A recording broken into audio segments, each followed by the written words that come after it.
Michael. Hi, Lori. What are we going to talk about today? We're going to talk about something that we found ourselves having a really deep conversation at the dinner table the other night, and that is... Yeah, we're going to talk about being legitimate. That's a good way to put it. Too legit to quit. That's right. We're going to talk about being legitimate, like being a legitimate facilitator in your knowledge base and being a legitimate coach. And we're talking about it. There was recently an article in Elephant Journal, and the title of the article was "Go Fuck Your Coaching Practice." And some friends of mine had comments about that, about people calling themselves a coach. You know, people saying, I don't want to call myself a coach because it's so blown out of proportion now. I don't know exactly what the words Ubiquitous, are. I think, is the word. Oh, I wouldn't even know that word. That's that's like a $10 word. Anyway, we're going to talk about it because people often don't know who to go to. They don't know who's real and who's not real. They don't know what does it take to become somebody who's legitimate in their field. So this isn't, coaching isn't a regulated field. Tantra is not a regulated field. Listen, when I started Tantra, there were like 5 top teachers, and then there was a tier of people who came in after them, and I was one of those. There might have been like another 7 or something. And there was nobody else doing Tantra. Nobody even knew what Tantra was when I started teaching Tantra. Like I would go out and people would say, what do you do? And I would say, I teach a kind of yoga. Like I was too embarrassed to say that I was teaching something that had to do with sexuality because the culture wasn't ready for it yet. Now there's a Tantra teacher on every corner. It's like Starbucks Tantra. So It's true. it's true. Yeah. So the question really is for people who are looking for help, for people who are looking for education, who are looking to do transformation and growth themselves, how do you vet a coach? And Yeah. how do you vet a teacher? We talk all the time about how you vet a partner. That's part of our sex and happiness agenda. Yeah. How do you vet your partner? What questions did you ask your partner? It's not just based on chemistry and on looks or whatever it is that you've been doing to choose a partner. Well, how do you choose a coach? And how do you choose a facilitator? And I had a lot to say to you about it. You did. In fact, you were sharing with me some of the comments that one of your colleagues had, written about this article, and it was fascinating. It was a very charged conversation, and one of the things that I think charged us up was that there are so many who are entering this field right now, charging, a lot for their time, and I don't know that they're getting results, and I don't know that they're qualified to do the work anyway. And this is the difficult part of it, where you're going to find somebody who maybe has a lot of personality and a lot of, enrollment skills. Yeah, and but they're not very good at coaching, or they may feel like they're talented at it, but haven't put in much work around, other than just reading a book or maybe taking a coaching class or a workshop or something like that. No, they got coached themselves, and then they went, "Oh, this seems easy. I should do it." That's one way, yeah. Yeah. So we're going to talk about this a little bit, and it's a sticky.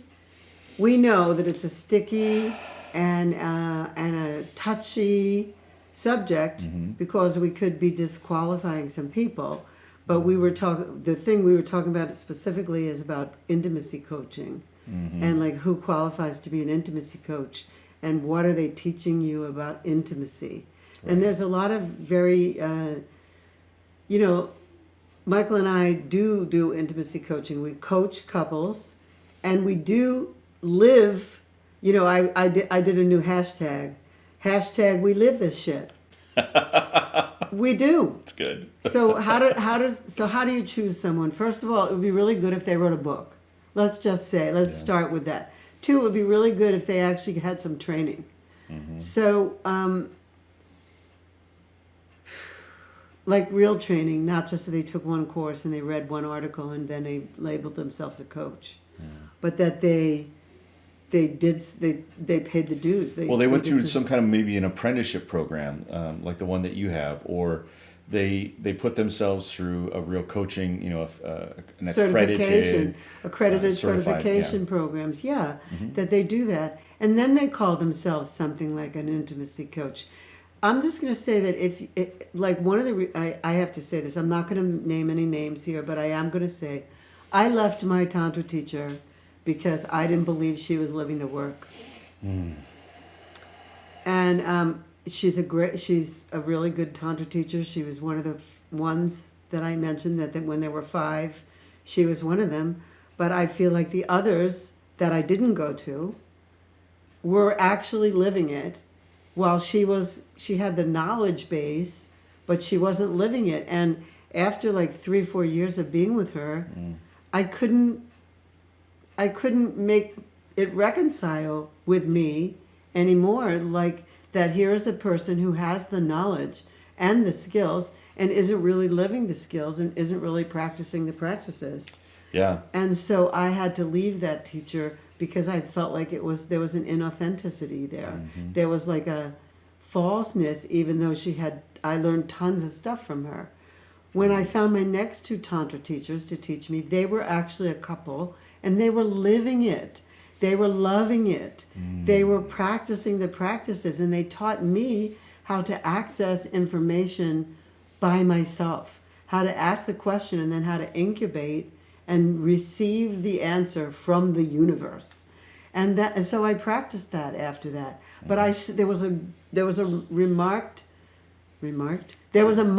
difference There you go. in the quality of them to the quality of my original teacher, and she was much more well known. Yeah, I mean, imagine selecting an accountant, for instance, or a business coach, or something that had to do with money, and then you find out that they are, $20 million in debt, or they're driving a shit can car, and it's not good debt, right? They don't. I right. Things are not going well for them. I actually have changed accountants because of that. I've changed doctors because of that. Yeah. I would never, I remember going to a gynecologist once with my mother, and the gynecologist was overweight and smoking a cigar. And I thought, it's a healthcare worker. do I want to have this person look at me and my private parts? Yeah. No, I don't. No. So I changed doctors. I said to my mother, I never want to go to that doctor again. Yeah. Did you see that doctor? Like, so if the person isn't healthy, how can they teach me about my health? Right. If the person isn't making money, how can they teach me about my money? And it's the same thing. If the person isn't having intimacy in their life, if the person isn't doing the tantric practice, look, if you're a solo practitioner and you say that to people and you don't pretend to be an intimacy coach, you're just teaching the skills of tantra, okay. But to say that you're an intimacy coach when your intimate relationships fail and keep failing and you don't have any thing to show for it, I mean, really, like a relating that you can show for it. I called myself a sex and happiness coach because I realized I was writing about sex and happiness. I didn't say I was an intimacy coach literally until you and I got into relating. And then I could say, wow, here's 2 people really living the practices that I talk about in my book. Yeah. And we can coach other people on that and tell them where they're falling short. Some people, we've had some coaching clients who didn't want to do the practices. Yeah. Didn't we? We have, yeah. And we said we screened them. We said, we're going to teach you some practices. They're going to change your life if you do it. Right. And they didn't want to do it. So we, okay, next. Yeah. And they're the practices you and I use All to stay the time. to stay in that fresh relating. So and we can talk about what we feel couples get stuck in. And there's so many different ways, but the really simple ways that we get stuck is not knowing what to do in the face of an emotional experience. So you're going to need someone, if you're looking for an intimacy coach, who actually knows what to do, like who knows how to take that and then turn it into a win. And so, I gotta say that, the struggle that we find ourselves in today in this era is we're all locked away, locked down in close quarters, and we're being inundated by a whole world of coaches and intimacy coaches that are charging a lot of money that we need to be careful about. And so that's sort of, So I you guess, need to vet them. You need to yeah, ask. our warning. First of all, you want to find out, are they in a relationship? Right. Then you want to find out, did they write a book? Then you want to find out, are they writing a book? You want to find out where they've been certified. You want to find out more things. You have to ask the proper questions. Just like the coach has to ask you the proper questions. We need to coach you on getting a coach. That's a good. We should call this podcast "Coaching on Getting a Coach." Yeah. Love it. It's funny. Someone once wanted me to be certified in his coaching way. And I was like, really? I really don't want to pay you for that. I said, I've been coaching since before you knew what a coach was. So I'm not interested in your certification program. Right. But I can say that. I can say that with like ease and grace because I've been doing such. But Yeah. anyway, I just feel like it's a very important time, what Michael just said, it's a very important time in life right now where people are needy. Yeah. People are needy and people are reaching out because life threw us some curved balls. And so we want you to be cautious Right. and careful about who you select to coach you. That's right. And we're not saying we're the best. I think we're the best. I do. A little biased, are you? I am biased. It's all right. I think we're hey, you know what? I certainly paid my dues. Yeah. And I'm writing a new book. Actually it's finished. It's not out yet. I'm working on the publisher right now, but I just wrote a new book called Sex and Happiness Over 60. It only gets better. Yeah. Can I coach people over 50 who want to have a juicy, sexy life? I certainly can. Yes, you can. I live that. And then we're halfway through the next book Yeah. called Sex and Happiness for Lovers. And that's our coaching, our intimacy coaching and how we coach couples and prevent them from like killing each other or fighting all the time or getting stuck in resentment and revenge. And can we coach on that? Yeah. Oh, yeah. Yes. Because we don't hold on to stuff like that. We return to love. That's it. So anyway, we're not. You may not need us, or you may need us. If you need us, great. Let us know, and we'll see if we can work with you. If you don't need us, but you need another kind of coach, I have a cadre of coaches that I'm willing to turn you on to. They're all sex and happiness coaches. They've been certified by me, and I'd love to introduce you to them and send you down a path that could like really help you rather than cost you an arm and a leg and maybe leave you in the same place. Yeah. In this hour, I think the access to support is probably one of the most important assets that you have.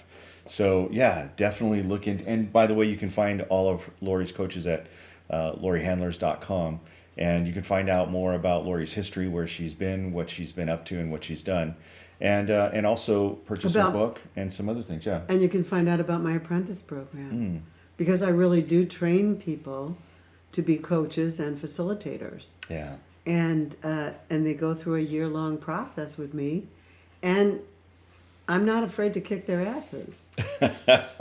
Indeed. They would be happy to tell you that. Yeah.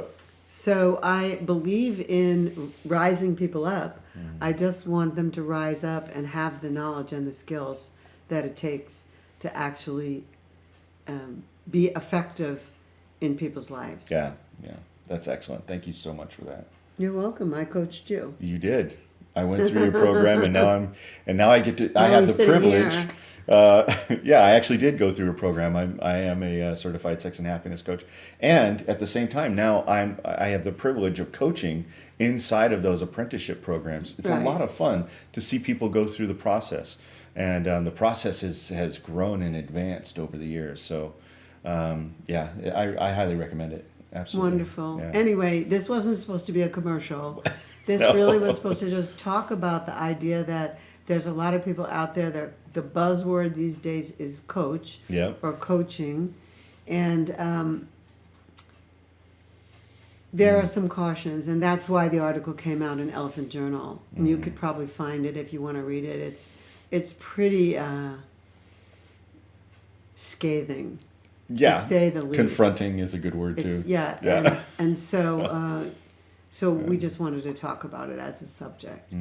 All right, so we hope you enjoyed this. We hope it was eye-opening for you. And a couple things. One is we'd like to remind you that we have a retreat coming up, a luxury retreat coming up in Honduras, which is March 9th to the 15th, called Extraordinary Lovers Luxury Retreat. And we would love to have you join us if you are considering what to do if you're in a relationship or if you're not. We'd love to have you join us in Honduras. Yes. It's going to be amazing. Amazing. Yeah. All right. And I also want to let you know that I have another podcast called From the Boardroom to the Bedroom. And I'd like you to search that and find out more about that. That's for high power women who run companies of their own or run companies of somebody else's, who don't know how to turn off being powerful and as a decision maker all day, and then how to get into a nightie at home and be sexy. Like they don't know how to make that transition. Go from the CEO sports suit to the To the lingerie. vixen lingerie. Like seduction. It's a pretty funny show. Yeah, it's great. All right, so I'd love to have you check that out too. Yeah. Anyway, Laurie Handlers and Michael Gibson signing off for now. We will see you next time. Thank you for coming to Sex and Happiness.